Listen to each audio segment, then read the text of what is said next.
All right. Good morning, everyone. And thank you so much for joining us for our third Assistive Technology Week. I'm so excited about the first presentation of the week with NuMotion. We have Kelsea Lee, who joined the NuMotion Speech Solutions Team as an AAC Specialist in April of this year. She is covering the DC, Maryland, Virginia territory. In her role, Kelsea supports clients in feature matching and funding speech generating devices, software, and accessories that best fits users' needs. I also have Chris Dailey, who is an assistive technology professional working in complex rehab for 27 years. He is glad to be a positive inspiration to his customers as he is a TA paraplegic as well. If you have any questions during the presentation, please feel free to use the chat feature on Facebook or the Q&A feature on Zoom. I will be reading your questions to the presenter at the end of the presentation. I am now going to pass it over to Kelsea and Chris. Thank you so much. Well, good morning, everyone. Like Reagan said, my name is Kelsea Lee, and I am an AAC Specialist for NuMotion. I joined this past spring. A little bit about myself before we get going. My history, I started out in sign language interpreting, and I've worked in deaf education as an interpreter for about 15 years. During that process, I did get exposed to a lot of assistive technology and became interested in augmentative and alternative communication and decided to go back to school and complete my master's in education with a concentration in assistive technology. And that has prepared me to do what I'm doing now, working with NuMotion Speech Solutions as an AAC specialist. And I'm very happy to be here today and to discuss a little bit about who we are and what we do. First of all, NuMotion Speech Solutions has been a part of the NuMotion team for about 2.5 years. The team was originally a company called Monroe, and they'd been in business for about a decade, and then NuMotion acquired them. So while NuMotion Speech Solutions is relatively new to NuMotion, there's over a decade of experience and strength throughout the team, a lot of expertise here, and I'm happy to be a part of it.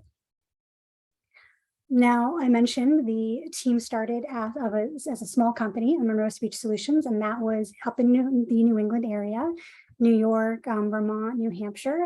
So there are a lot of representatives physically there. Now, as part of NuMotion, we do reach the entire nation in terms of service, but physical representatives are available in the New England area, New York, and now here in Virginia, DC, and Maryland. That's me.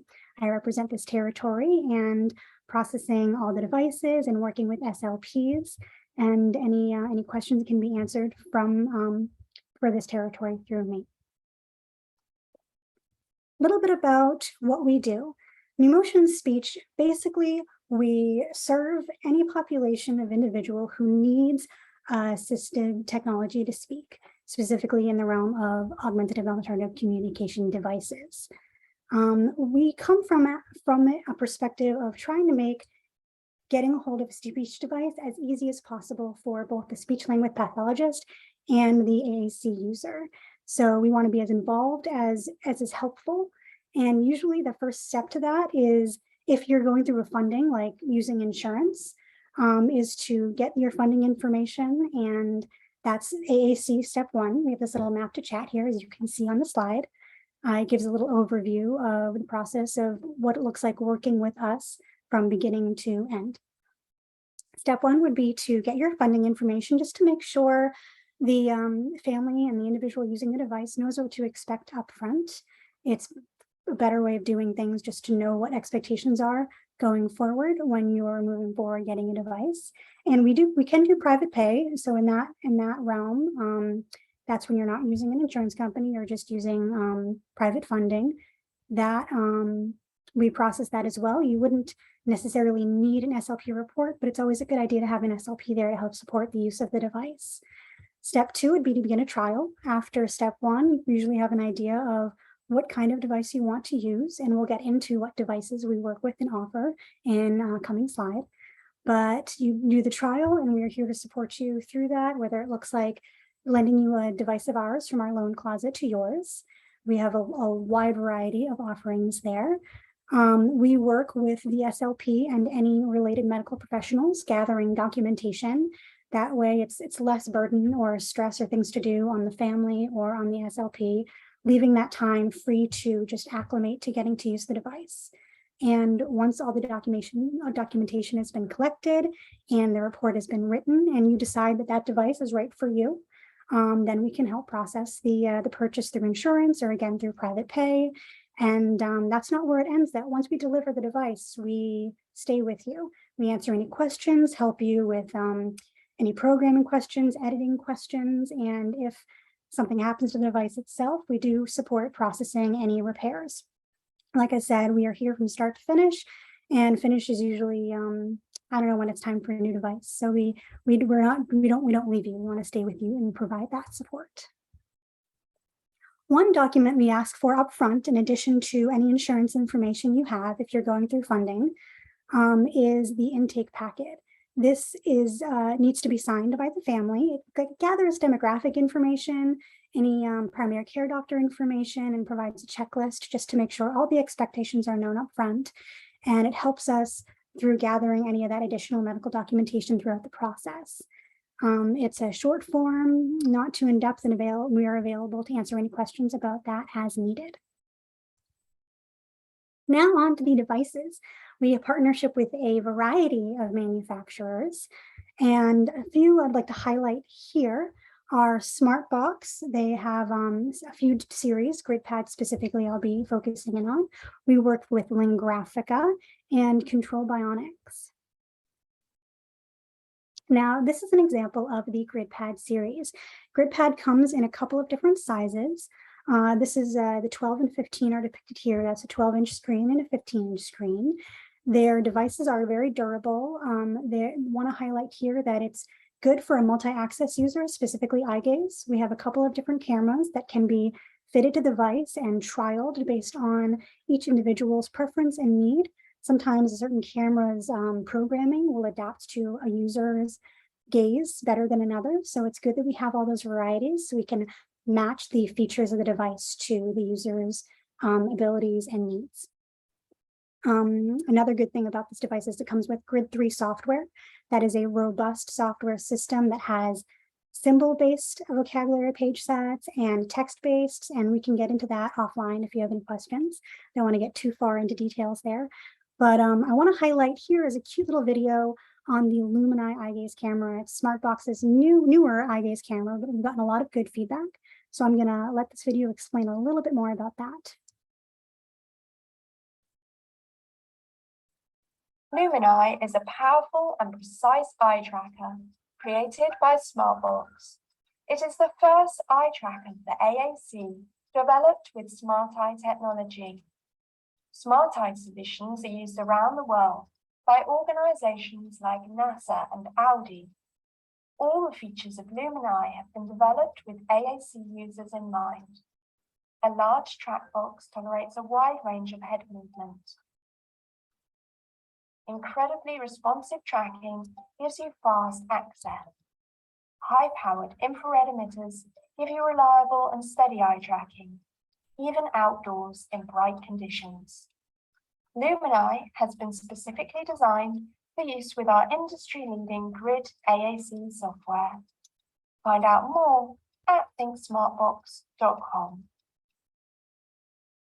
All right, so the takeaway there is an eye gaze camera that it's really, really powerful, and it can adapt to multiple environments. And just to focus on this grouping of devices, it's catered specifically to a multi-access user. It's not just an eye gaze access. It can be used with switches, both Bluetooth and wired. It comes with a remote where you can plug the switch into the remote, so you don't have to have wires coming from the device. And it can cater very well to an individual with a condition that will change progressively over time, so it can adapt, and the access method can adapt as needed. So that's just one thing I wanted to highlight here. Another part of the GridPad series is the GridPad 10S.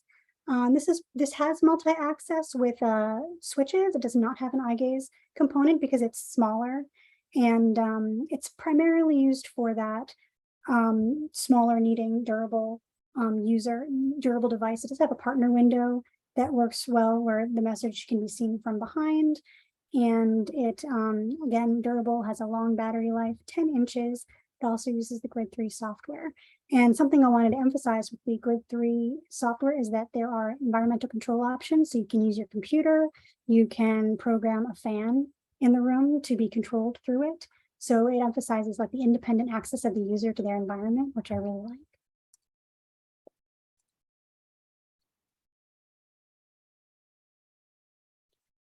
All right, another couple of devices through SmartBox. I want to emphasize the touchpad and the talkpad. They are both single access users for touch. They don't use switches. The touchpad uses the Grid 3 software. It is lightweight, but has a durable and portable case. It has a nice little matte finish on the screen. And the talkpad is iOS based. It can use any app from the App Store. So that leaves users, if they are coming from one device, they can keep their software if they've already been using an app from the App Store on this same device. They don't have to adjust there, but it's durable. It comes in 3 different sizes, 8-inch, 10-inch, and 13-inch. And the talkpad also comes in multiple colors. Gives a little bit more ownership to the device when you can choose the color, I find. All right, on to Lingraphica. Lingraphica, those of you, if you're familiar with it, they cater to a specific population of user who already has language, has already developed reading skills, and might have lost it through aphasia, through a stroke, or other traumatic brain injury. Something I want to focus on here is it is specific touch access. It doesn't use other switch devices, but it's used successfully with SLPs through therapy in developing and acclimating to any change in speech ability. So that is good here. We also distribute those. Now, the Control Bionics NeuroNode trilogy has gotten a lot of interest in my time in this territory, so I can answer any questions about it offline. Briefly, I do want to emphasize that it is designed to be a 3-in-1 solution that provides multi-access to a user as they, maybe their condition changes, or maybe they're coming from a position of not having a lot of control over their movements, whether it's spasticity or high tone, and they have speech loss. This device provides a wearable switch that can be used in 2 different modes, either spatial, so an individual can wear it as a watch and just move and control a switch that way. It can also be used as an EMG mode. It reads the electromyography, like little electrical pulses in the muscle. And so just the smallest amount of controllable movement can be used to control a device. This uses Grid 3 software. So if that EMG mode is being used, you would place it on the skin, and again, you would program the device and customize it to your needs. It also has the eye gaze option. So that 3-in-1 solution is the touch access, eye gaze, and the node itself. The cool thing here is it's designed to reduce fatigue and have quick access to communication. So what many users do is they use the node as a switch to control it in scanning mode. And then they use the eye gaze to basically zero in on what word or what column you want, and then use the switch to activate it. So that eye gaze and the switch are used in conjunction with one another to have quicker, less fatiguing access to communication. And it's really cool once you get it all customized. I will say, of all the devices here, it requires the most care team training and support. So once it's been customized and once the care team has become comfortable with it, you're ready to go. And it's really special. Here's a video about that. At the heart of the Control Bionics product line is the NeuroNode 3.0, the latest generation of the world's leading wearable control device. The NeuroNode 3.0 connects to the user's communication device via Bluetooth and is attached to the user with the non-adhesive neuroband, or a clinical-grade non-invasive electrode. The NeuroNode 3.0 has 2 built-in methods for access and activation of the user's communication device: EMG control or spatial control. When using EMG control, the NeuroNode 3.0 reads the signal associated with the activation of a muscle group from the surface of the user's skin. The NeuroNode 3.0 can be placed externally anywhere on the user's body. 2 common placements are the forehead for eyebrow raise and the arm for finger and wrist flexion. The advantage of the EMG mode is that the device is advanced enough to read minor movements, or in some cases, just the intent of a movement. When using spatial control, the NeuroNode 3.0 maps its place in space, allowing the user to associate specific movement patterns to actions and activations on their communication device.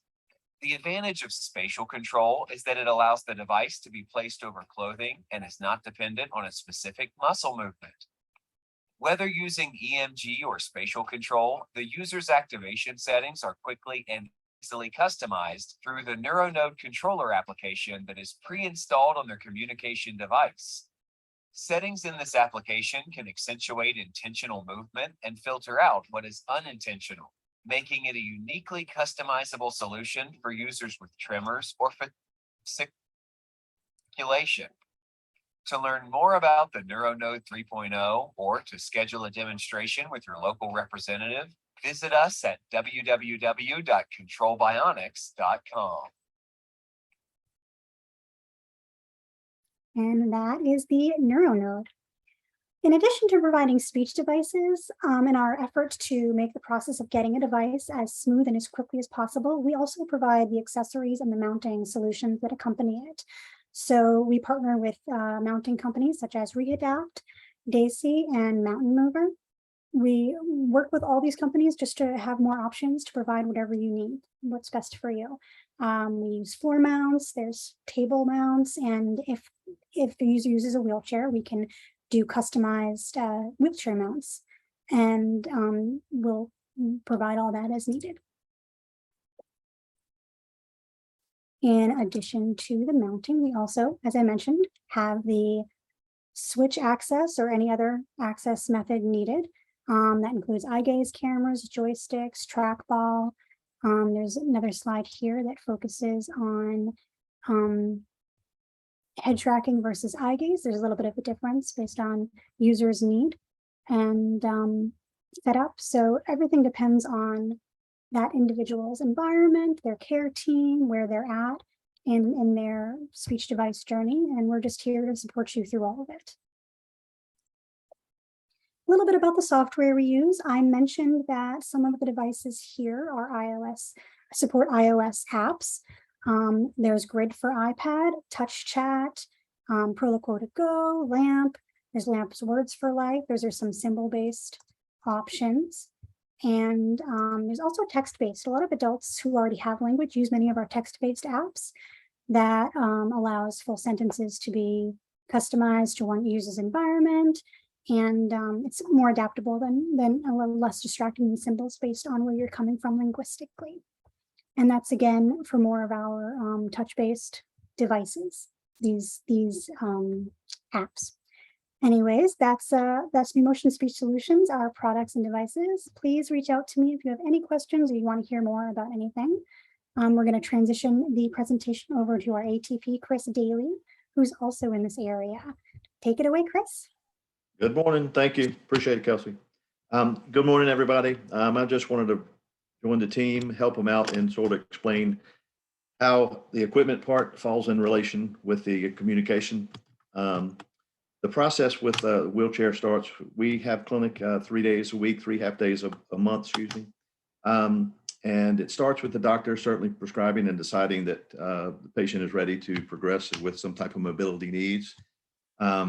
It could be at clinic, it could be, between them coming to clinic, it just depends. We have a pretty open communication, so he can let me know if a patient has become needy of mobility. So then we would look into the process and how that starts. It initiates with this prescription.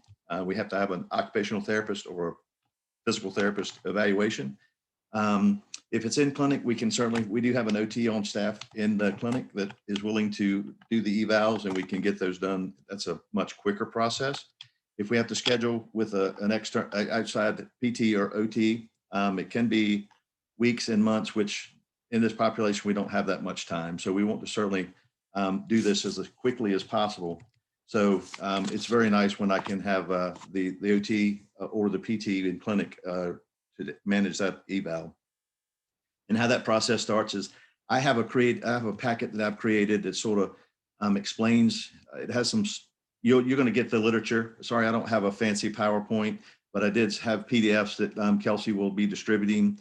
The sort of the PDFs of everything that I'm talking about, the brands of chairs I use, the type of head arrays and other devices that we use to help control patients, to certainly keep them positioned properly, to make them successful with certainly all our communication devices that Kelsey has spoken about as well. And the ability to move the chair independently as long as they possibly can. That's our goal. So I give them that packet. So certainly families, if they're certainly getting close to the need for mobility, I like them to have it so they can do a little homework on their own. It certainly goes over the brands of chairs that are available, the ways they can access it and drive it, and a little bit of that. So they also have my contact information. They can always ask me, text me, call me, whatever's best for them, email me. So I like to have an open line of communication to sort of be an information resource for them. So at the evaluations, we certainly figure out what's going to be the best way for the patient to access mobility or to operate the chair.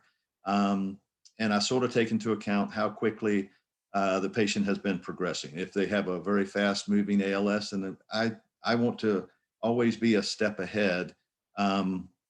Sadly, some patients are procrastinating or a little late starting the process, and they end up being at the very last stage of being able to drive the chair. And that's typically like ability drive, which is something that it works well with the devices that Kelsey just spoke of.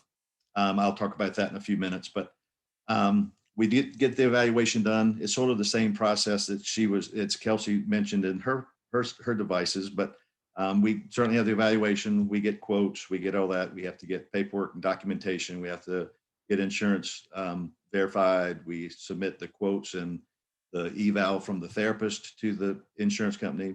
After we get approval, the equipment's ordered, the equipment comes in, we assemble it, set up delivery, and show the patient how to use it.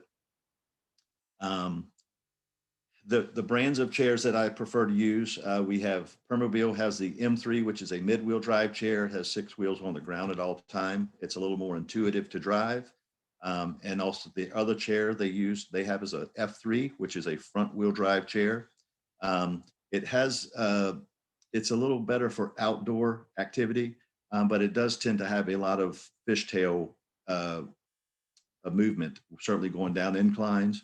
It just depends on the patient. If they're new and if they're older and never have played video games or used to joystick activity, the mid-wheel drive is much more intuitive to drive. It's just easier.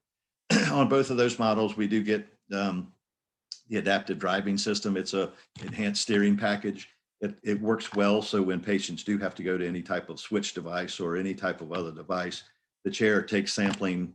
It sort of takes the environment out of the equation, so it doesn't alter the motion of the chair. For instance, just to think, if you're rolling on a sidewalk that has a slight slope or a road's better, and has a slight slope, the chair will tend to want to drift downhill. Well, with that enhanced steering package, it will not do that. It'll always track straight. So it makes it so if Susie's driving with the switch and it's only going forward, the chair will track forward no matter what. It will not veer to the right or left. So little things like that, they have built-in technology that really helps the chair performance and the user be successful. We have also used the Quantum Edge is a great product, and also another one is the Edge Stretto, which is a slightly smaller power base. So I have to take into account really the size of the patient. If they're 6'4" and 250 pounds, I really can't put them in a Stretto. We can the other versions. We want to take into account the access, how they're going to access in their home. Many homes, of course, have still at this point have smaller bathroom doors, which make it very difficult to get a power chair through. So we want to always try to have, certainly 32-inch doors are great. It makes the access easier. So I try to take all those things into consideration, their home environment, how they're going to be able to do that. After that, we certainly want to assess what are we going to need to properly position patients. I always try to stay a step ahead of that as well, with lateral trunk supports. So we have them if they don't need them yet. We can always have them so we can pull them out of a box, stick them on the chair as soon as they do need them. Thigh supports, we use certainly a hip belt, chest belt to sort of keep them positioned straight upright. certainly if they're being transported in a car. We also need to support their head. Many of them have severe neck weakness, so we want to be able to control their head in an upright position. So we also use I use also very often, I use anterior head supports. Whitmire and Permobil offer very nice anterior head supports. They don't look great, but sadly, there's not a lot of great technology to hold the head that looks good. But they're little metal rods that literally come out, they swing in the spot and they hold a spot pad so they can give them firm anterior head support, certainly when they're being transported in a car, or even if they're operating in a chair. So their head, if they have that much neck weakness, we can really help control it that way. We want to make sure that they're, one, comfortable, number two, and functional. That's what matters. I also like to on chairs, I like to get, if they are progressing somewhat quickly, I like to always have an Omni display, which is would be used in lieu of their joystick display. So it tells them whether they're in drive function or if they're in seating function, and they can toggle between the two, which whatever access that they have capability to manage. And same thing, it's called a skim on the Quantum's version as well. I typically address their seating, whether it be row hose are very popular. It's just the best product for pressure relief. It's certainly people that are going to be very static in their chair. I know we want them to tilt, obviously, for pressure relief, recline, and power legs. And the row cushion is just a part of that puzzle, but it's all air-based cushion. It's just the best for pressure relief. Some people have a lot of discomfort with ALS as well. So I usually, with those folks, I also, or if they're very skinny and don't have a lot of meat on their bones, I certainly want to, and they're very prone to breakdown, I will also do a RoHo back pad as well to keep the pressure relief even at a maximum on their back as well.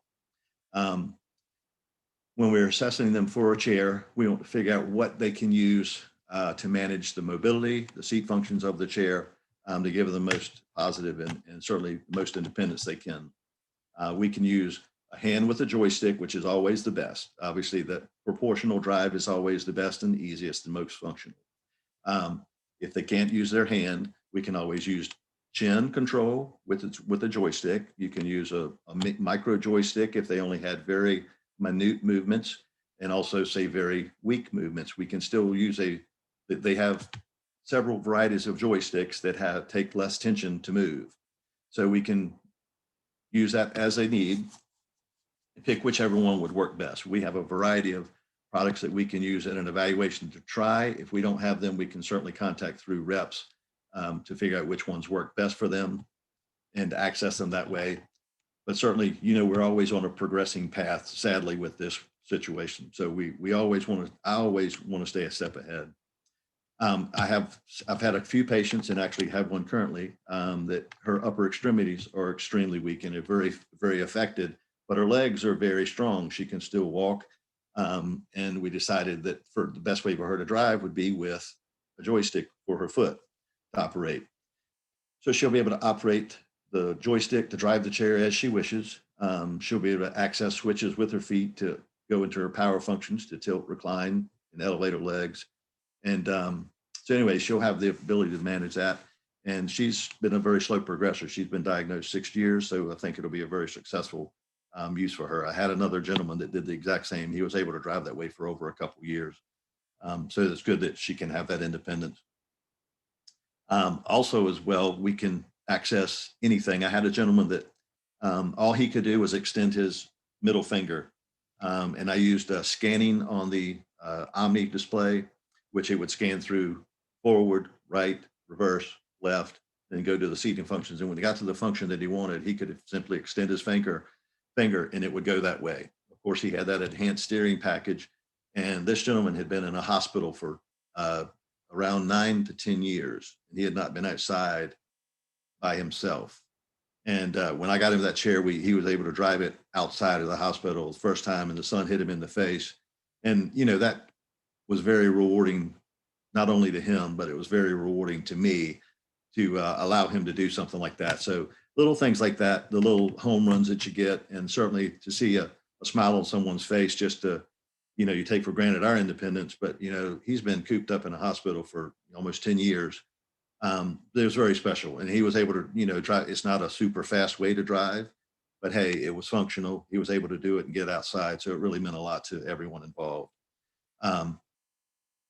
So we can use not just a finger, but you can use absolutely everything. And the last, and really our nice technology that we have nowadays is the use of ability drive. They have their own tablet that they provide if the patient does not have an augmented communication device. It is also functional on Tobii devices, PRC devices, and also the SmartBox GridPad 12, which Kelsey had mentioned earlier. So what that uses is technology of the tablet. It's going to be positioned in front of the patient, and it uses eye gaze, or it's going to actually use the retinal movement for actually the patient to drive the chair. It puts a grid of an arrow like aiming forward, right, left, and reverse, and also a menu. You can kick back to a menu by looking at it, and it just uses the patient's eyes to drive the chair. The camera is aiming forward, and of course the patient's looking through the screen so they can see what their environment is in front of them, and they can drive the chair. It's very, very nice product. I've used it several times. It's very easy to use. It's been a game changer for our patients that have progressed so far. Sadly, sometimes when I evaluate folks, they're almost already at that point, and I'm like, I want to give them the benefit of the doubt for whatever time they have to be able to be independent. And the ability drive has really given us that extra boost, for those patients who really don't have a lot of ability. So it's a great product to have. And it's really, really, really been a nice game changer. It's very functional. I do have that information. Tolt Technology is who makes those. I have technology on the PDF. I show how it comes as a package. If they have an existing device that is compatible with the Tobii, with the Tolt Technology software, we can actually add the software on there. And then of course the devices, it's got an interface box that connects through the electronics to speak with the motors properly to operate it. And then we can go that way. So it works very well. And that is the main gist of the power devices, that how we integrate with the augmented communication devices to extend the patient's ability to be independent, communicate with everyone. Someone has a question, I believe.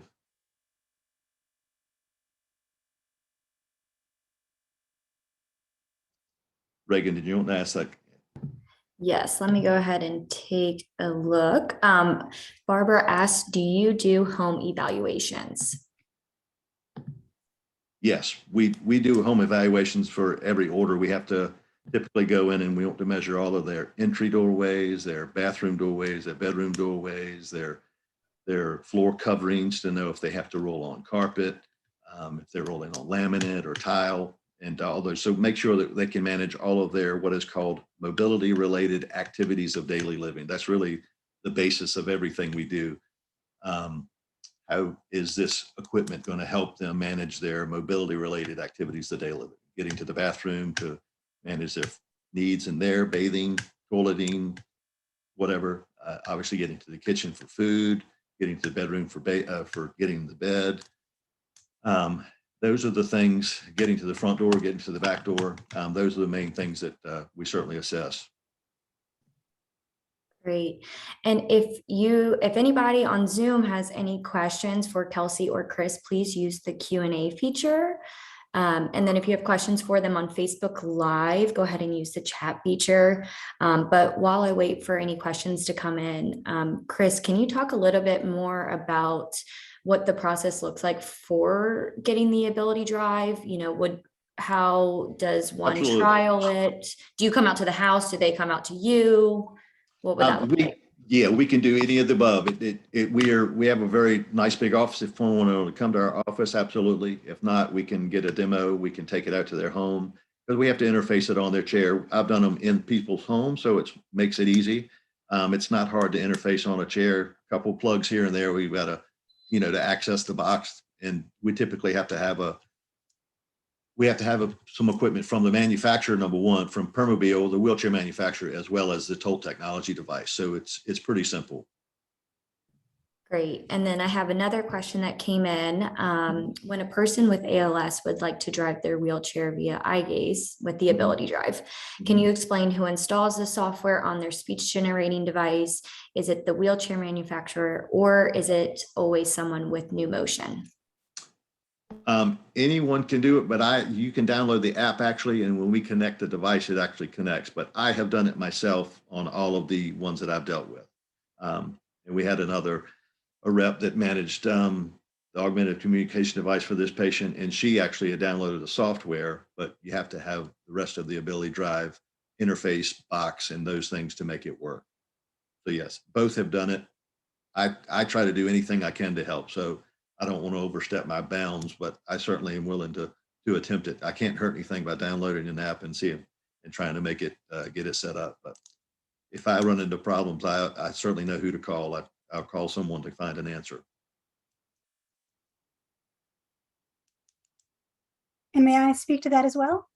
Sure. For the relationship between the Ability Drive being controlled via having the wheelchair controlled via eye gaze and toggling to the augmentative and alternative communication device, if the software comes from an outside company, like a company that doesn't work with NuMotion necessarily, we don't distribute directly for them, then that may the process of that being serviced and having any technical issues worked out between the CRT side of the ATP with managing the eye gaze control of the wheelchair, and then servicing the software side if anything happens with the speech generating device itself, or if there are any glitches with the technology. If that hasn't been done directly through a manufacturer who works with NuMotion Speech Solutions to provide speech devices, for example, Tobii Dynavox is not someone we directly distribute their speech generating devices. If that is the software and the hardware being used in conjunction with the Ability Drive being provided with NuMotion, just the process of servicing that may look a little bit different. And so I would encourage that plan to happen upfront before moving forward with setting that all up. So there is a streamlined process of communication. I may not directly service a speech generating device that was not distributed from our division. And then again, those questions can be answered on a case-by-case basis, but I just wanted to provide some clarity there if that helped. Great, thank you both. And then another question came in. Does Ability Drive do seat function? If not, why not? It does. You just toggle. It actually is a nice transition from driving function over to seat function, and you operate them right with your eye gaze, which is really nice. The only negative is recline is the one that will throw the head sort of out of the way if you don't have the device mounted. The device is typically mounted on the seat rail of the chair. So if you just tilt, it stays in the same relation with your head. If you recline, it throws your trunk back and it can throw off that eye gaze and certainly your eye out of the path of being able to operate it. So tilt, yes, and let power legs, yes, but recline is always the one that can typically throw you off unless they have the device mounted to the armrest, which is, something we take into consideration when someone's using it. How do they like to relieve pressure? What's their comfortable zone? Are they going to utilize tilt and recline at the same time? If so, then we certainly want to have that mounted on an arm so it stays in the right relationship. Great.